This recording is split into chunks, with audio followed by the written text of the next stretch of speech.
আসসালামু আলাইকুম ও রাহমাতুল্লাহ।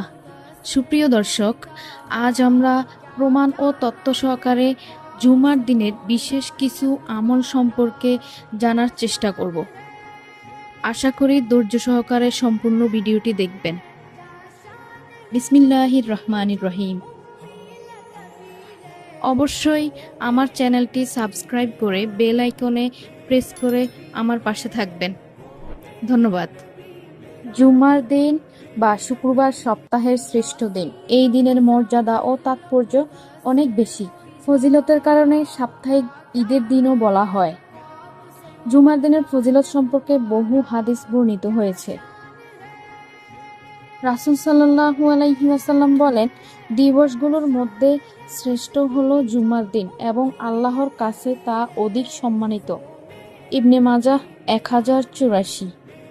হযরত আবু হুরায়রা রাদিয়াল্লাহু তাআলা থেকে বর্ণিত, রাসূল সাল্লাল্লাহু আলাইহি ওয়াসাল্লাম বলেছেন, সূর্য উদিত হওয়ার দিনগুলির মধ্যে জুমার দিন সর্বোত্তম। এই দিনে আদম আলাইহি ওয়াসাল্লামকে সৃষ্টি করা হয়েছে। এই দিনে তাকে জান্নাতে প্রবেশ করানো হয়েছে এবং এই দিনে তাকে জান্নাত থেকে বের করা হয়েছে। মুসলিম হাদিস 854। মর্যাদাপূর্ণ এই দিনের অনেক আমল হাদিস শরীফে বর্ণিত হয়েছে। তার মধ্যে কিছু বিশেষ ধারাবাহিক আমল উল্লেখ করা হচ্ছে। 1. আগে ভাগে মসজিদে গমন করা। মহান আল্লাহ তাআলা বলেন, হে মুমিনরা, জুম্মার দিনে যখন নামাজের আজান দেওয়া হয় তখন তোমরা আল্লাহর স্মরণে দ্রুত ছুটে যাও এবং বেচাকেনা বন্ধ করো। এটা তোমাদের জন্য কল্যাণকর যদি তোমরা তা উপলব্ধি করতে পারো। নম্বর 2, হাদিসে বর্ণিত 17টি বিশেষ নির্দেশনা মেনে চলা। তা হলো: 1. উত্তম রূপে গোসল করা। 2. মিসওয়াক করা। 3. উত্তম পোশাক পরিধান করা। 4. সুগন্ধি ব্যবহার করা যদি থাকে। 5. মসজিদে গমনের পর অন্য মুসল্লিদের ফাঁক করে বা গায়ের উপর দিয়ে টপকে সামনের দিকে না যাওয়া। 6. কাউকে উঠিয়ে দিয়ে সেখানে বসার চেষ্টা না করা। 7. সালাতের জন্য কোনো একটা জায়গাকে নির্দিষ্ট করে না রাখা। যেখানে যখন জায়গা পাওয়া যাবে সেখানেই সালাত আদায় করা। 8.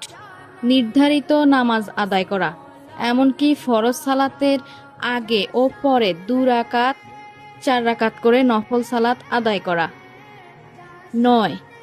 গায়ে তেল বা লোশন ব্যবহার করা। 10. পায়ে হেঁটে মসজিদে গমন করা। 11. মসজিদে যাওয়ার আগে কাঁচা পেঁয়াজ, রসুন না খাওয়া ও ধূমপান না করা। 12. ঘুমের ভাব বা তন্দ্রাচ্ছন্ন হলে বসার জায়গা পরিবর্তন করে বসা। 13. ইমামের খুতবা দেওয়া অবস্থায় 2 হাঁটু উঠিয়ে না বসা। 14. খুতবার সময় ইমামের কাছাকাছি বসা। 15. এতটুকু জোরে আওয়াজ করে কোনো কিছু না পড়া বা তিলাওয়াত না করা যাতে অন্যের সালাত ক্ষতিগ্রস্ত হয় বা মনোযোগে বিঘ্ন ঘটে। 16. ইমামের খুতবার জন্য বের হওয়া থেকে সালাত শেষ করা পর্যন্ত নীরবতা অবলম্বন করা, তবে কাউকে কথা বলতে দেখলে তাকে চুপ করতে বা বারণ করতে বলাও বেহুদা কাজ। 17. বেশি বেশি প্রার্থনা বা দোয়া করা।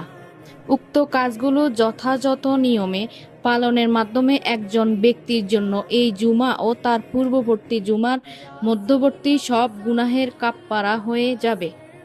3 নম্বর, দুরূদ পড়া। জুম্মার দিন বেশি বেশি দুরূদ পাঠ করার ব্যাপারে রাসূল সাল্লাল্লাহু আলাইহি ওয়াসাল্লাম এর নির্দেশনা রয়েছে। তোমরা জুমার দিনে আমার উপর বেশি বেশি দুরূদ পাঠ করো, কেননা তোমাদের পাঠকৃত দুরূদ আমার সামনে পেশ করা হয়। নম্বর 4, সূরা কাহাফ তিলাওয়াত করা।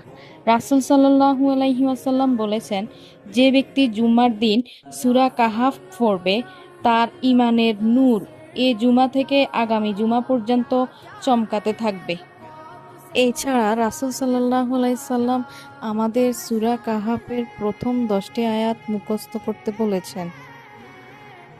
হাদিসে আছে, যে ব্যক্তি সূরা কাহাফের প্রথম 10 আয়াত মুখস্থ করবে সে দাজ্জালের ফিতনা থেকে মুক্তি পাবে। নম্বর 5, বেশি বেশি ইস্তেগফার করা। এই দিনে বেশি বেশি ক্ষমা প্রার্থনা করা এবং দোয়া করা উচিত। হাদিসে এসেছে, জুমার দিনে এমন একটা সময় আছে যে সময় কোনো মুমিন বান্দা আল্লাহর কাছে ভালো কোনো কিছু প্রার্থনা করলে অবশ্যই আল্লাহ তাকে তা দান করবেন। মহান রব আমাদের জুমার দিনের উপরোক্ত বিশেষ আমল করার মাধ্যমে তাকওয়া ও দ্বীনের অনুসরণের তৌফিক দান করুন। আমিন। আজকে এখানেই বিদায় নিচ্ছি। আল্লাহ হাফেজ। ভালো লাগলে চ্যানেলটি সাবস্ক্রাইব করে লাইক, কমেন্ট, শেয়ার করে দিবেন। আসসালামু আলাইকুম।